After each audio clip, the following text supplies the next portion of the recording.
case for today is total hip replacement in post-acetabular fixation. So my case is a patient is a 56-year-old male, had a history of open reduction and internal fixation in right acetabular fracture in 2021. He presented to us post his surgery 3 years with severe pain and limp and restricted movement at the time of presentation.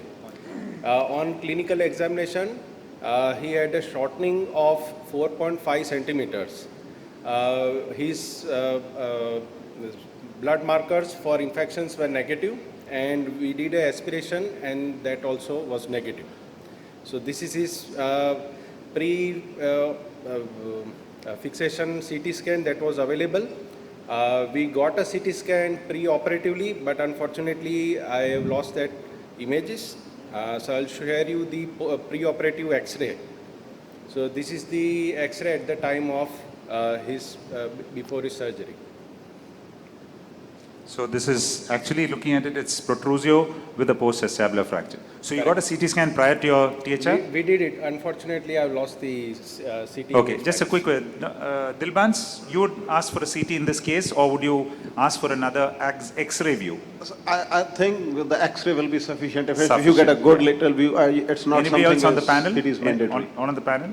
You can get a CT scan to see, because initially the posterior column looks okay. It looks more like an anterior column with the posterior hemant. And we'll get a CT to see any screw coming in, because exactly. That, I think the role of the CT will be only to see if there is one of the screws that are into the joint cavity, because you'll have to plan for that. Either you remove it with a burr, or if you don't want to remove the entire plate. That's the only thing. Correct. So we did a total hip replacement with uncemented cup and a stem.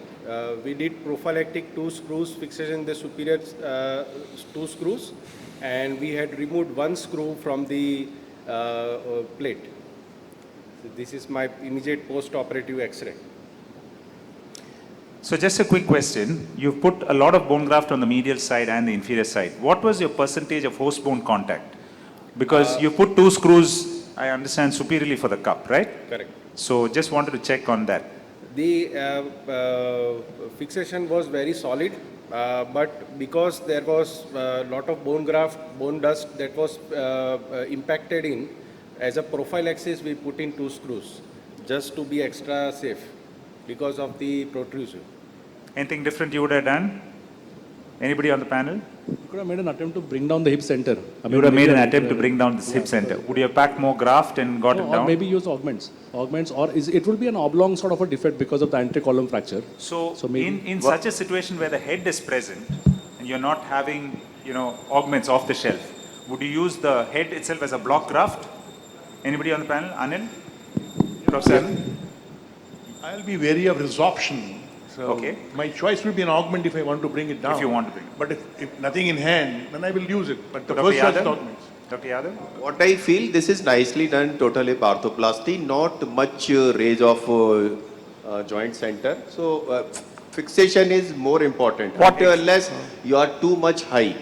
So wherever we get good fixation, as he told, it is a nice fixation, that is more important. Rushay, what type of cup you have used and what are the options available? So it's an uncemented Trident cup. We used a dual mobility liner. And you went for a dual mobility? Yes. Any particular reason you went for a dual mobility? The patient was slightly obese, had a huge limp before surgery, and had some back lumbar spine stenosis issue as well. So I was not very confident with his post-operative gait in the initial period, which was as a safety measure. So especially when you're using a multi-hole cup, and especially when you're using a lot of graft, it might be wiser to use screws in one more sector at least, an inferior screw or even into the graft, so that you don't have a chance for only one sector fixation. You can increase the zone of fixation. Right. So does everyone on the panel, would you all do an aspiration of this hip before you go ahead with the surgery, or would you just rely on, say, a normal CRP? Always. Always. The CRP can be normal in face of a lingering subclinical infection. So always. So Prof. Anil, your aspiration would be in theatre?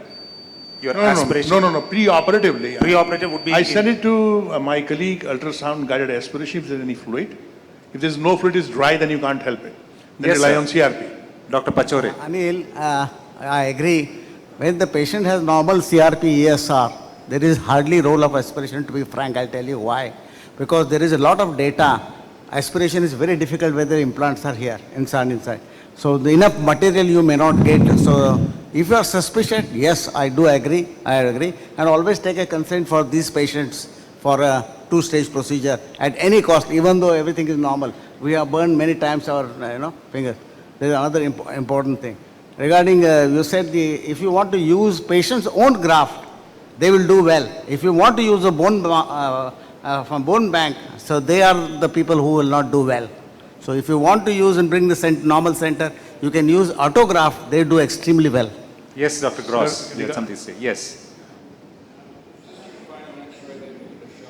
Do you have a follow-up X-ray, Rushay? Recent follow-up X-ray as well. Yes. Correct. Yeah, I have it.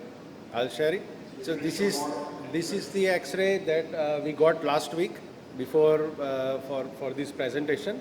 How long is that post-op? It's around 2 years. 2 years. Yes. Anyway, it's a very good result.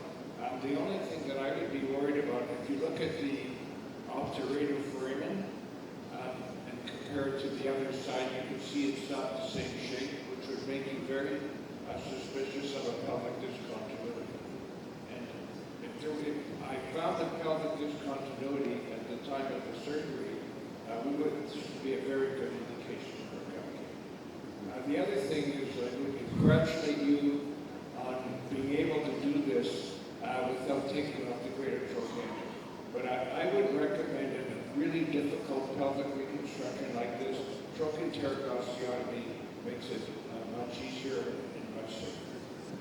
Thank you very much, Dr. Gross. Can I ask a question, Dr. Anil? Yes. To the speaker. Which approach did you use? You said you removed some screws.